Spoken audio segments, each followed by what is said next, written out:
বাংলাদেশে ভারতীয়দের অনুপ্রবেশ, যা বললেন নিরাপত্তা উপদেষ্টা। এদিকে এবার পশ্চিম তীরকে গাজায় পরিণত করতে মরিয়া ইসরায়েল। জানাবো ভারত পাকিস্তান উত্তেজনায় উদ্বেগ প্রকাশ, যা বলল চীন। আরও জানাবো গ্যাস বিদ্যুতের দাম বাড়াবে না সরকার, জ্বালানি উপদেষ্টা বললেন। সর্বশেষ জানাবো গাজায় ইসরায়েলি হামলা অব্যাহত, নিহত বেড়ে 52,653। শিরোনাম শুনলেন, এবারে বিস্তারিত। বাংলাদেশে ভারতীয়দের অনুপ্রবেশ, যা বললেন নিরাপত্তা উপদেষ্টা। জাতীয় নিরাপত্তা উপদেষ্টা খলিলুর রহমান বলেছেন, বাংলাদেশি নাগরিক উল্লেখ করে সীমান্ত দিয়ে ভারত থেকে মানুষ প্রবেশ করানোর বিষয়টি গ্রহণযোগ্য নয়। বুধবার পররাষ্ট্র মন্ত্রণালয়ে সাংবাদিকদের সঙ্গে আলাপকালে তিনি একথা বলেন। জাতীয় নিরাপত্তা উপদেষ্টা বলেন, ভারত থেকে জোর করে মানুষ প্রবেশ করানোর খবর আমরা পাচ্ছি। দেশের নাগরিক হলে আনুষ্ঠানিক প্রক্রিয়ায় তা জানাতে হবে। এ ধরনের ঘটনা গ্রহণযোগ্য নয়। বাংলাদেশ ভারত সীমান্তে জোরপূর্বক প্রবেশের বিষয়ে দিল্লিকে জানানো হয়েছে। কোনো বাংলাদেশি নাগরিক হলে আনুষ্ঠানিক প্রক্রিয়ায় তাদের পাঠানোর কথাও বলা হয়েছে। জাতীয় নিরাপত্তা উপদেষ্টা খলিলুর রহমান বিষয়টি নিয়ে দিল্লির সঙ্গে কথা চলছে জানিয়ে তিনি বলেন, বাংলাদেশ ভারত সীমান্তে জোরপূর্বক প্রবেশের বিষয়ে দিল্লিকে জানানো হয়েছে। কোনো বাংলাদেশি নাগরিক হলে আনুষ্ঠানিক প্রক্রিয়ায় তাদের পাঠানোর কথাও বলা হয়েছে। বুধবার ভোর 4:30 থেকে মাটিরাঙ্গা তাইনদং সীমান্ত দিয়ে 15 জন, গোমতী ইউনিয়নের শান্তিপুর সীমান্ত দিয়ে 27 জন ও পানছড়ির লোগাং ইউনিয়নের রূপসেনপাড়া সীমান্ত দিয়ে 24 জন সহ মোট 66 জন ভারতীয় নাগরিককে অনুপ্রবেশের অভিযোগে আটক করে বিজিবি। আটক ব্যক্তিরা নিজেদের গুজরাটের বাসিন্দা দাবি করেন। আটকরা বাংলা ভাষাভাষী। তাদের গুজরাট থেকে বিমানে করে সীমান্তে নিয়ে এসে বিএসএফ সদস্যরা শান্তিপুর সীমান্ত দিয়ে বাংলাদেশে অনুপ্রবেশ করায় বলে জানা যায়। খাগড়াছড়ির ভারপ্রাপ্ত জেলা প্রশাসক নাজমুন আরা সুলতানা জানান, সর্বশেষ খবর পর্যন্ত 66 জন ভারতীয় নাগরিক অনুপ্রবেশ করানো হয়েছে। বিজিবি বিষয়টি দেখভাল করছে। তাদের আওতায় রয়েছে অনুপ্রবেশকারীরা। বিজিবির সঙ্গে স্থানীয় প্রশাসন ও পুলিশ সার্বক্ষণিক যোগাযোগ রাখছে। আমরা তাদের দ্রুত পুশব্যাক করানোর চেষ্টা করছি।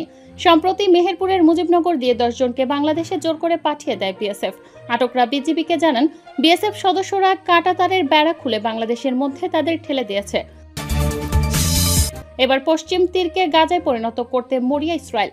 দখলদার ইসরায়েল গাজা উপত্যকার বিরুদ্ধে যে কৌশল প্রয়োগ করেছে, ঠিক একই কৌশল এবার ফিলিস্তিনের আরেক শহর পশ্চিম তীরে সামরিক আগ্রাসন বৃদ্ধি করেছে।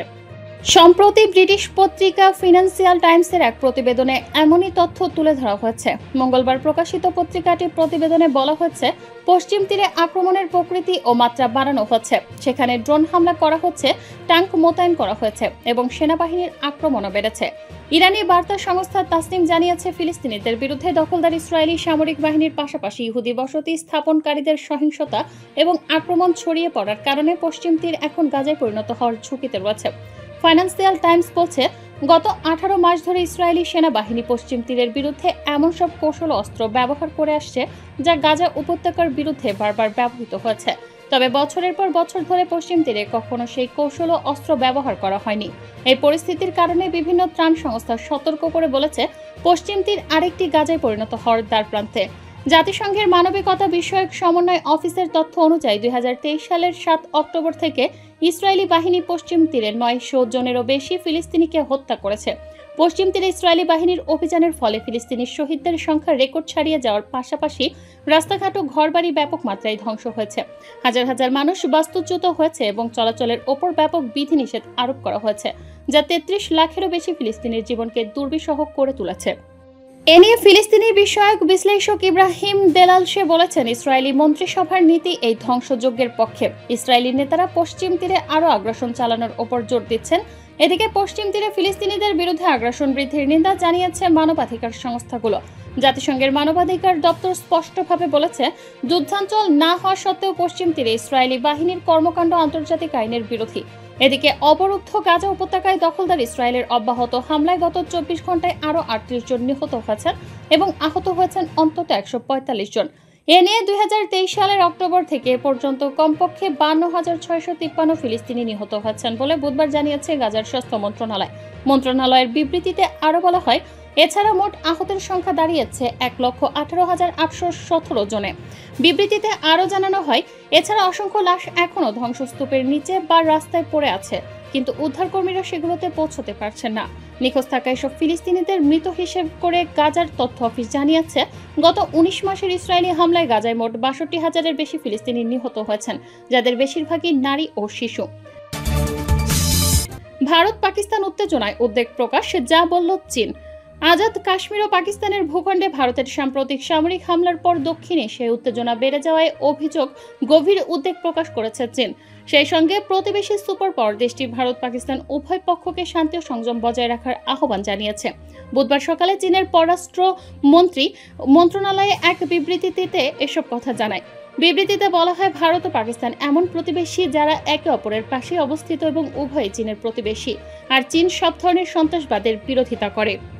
চীনা পররাষ্ট্র মন্ত্রণালয় আরও বলেছে, আমরা দুই দেশকে আহ্বান জানাই যাতে তারা সামগ্রিক শান্তি ও স্থিতিশীলতার প্রেক্ষাপটকে অগ্রাধিকার দেয় ও শান্ত থাকে। তারা যেন এমন কোনো পদক্ষেপ না নেয় যা পরিস্থিতিকে আরও জটিল করে তুলতে পারে। চীনের এই বিবৃতি এমন সময় এলো যখন ভারত পাকিস্তান ও পাকিস্তান শাসিত কাশ্মীরের ভেতরে কথিত সন্ত্রাসী ঘাঁটির ওপর বিমান হামলা চালিয়েছে।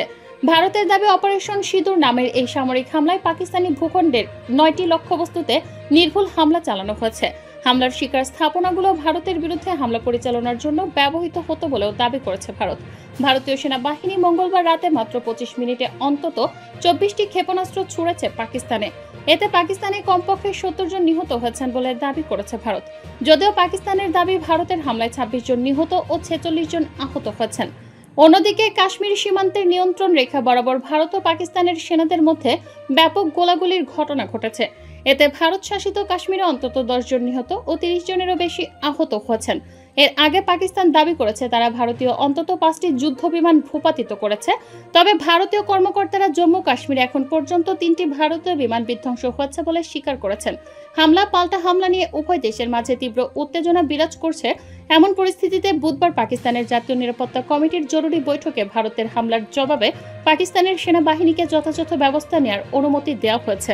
এদিকে পাকিস্তানের প্রধানমন্ত্রী শাহবাজ শরীফ ভারতের হামলাকে কাপুরুষোচিত বলে অভিহিত করেছেন এবং পাল্টা চূড়ান্ত জবাব শুরু হয়ে গেছে বলেও জানিয়েছেন।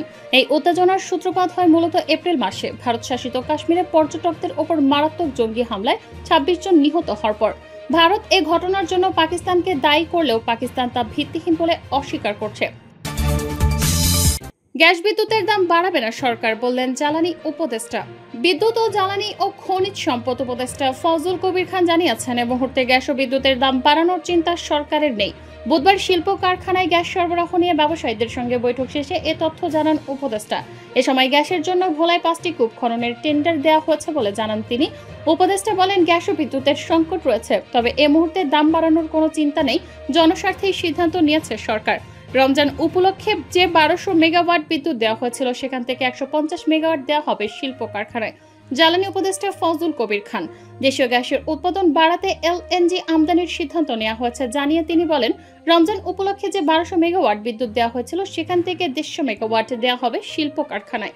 মে থেকে আগস্ট পর্যন্ত এ সময়ে 100 কার্গো এলএনজি আমদানি করা হবে বলে জানান ফজল কবির।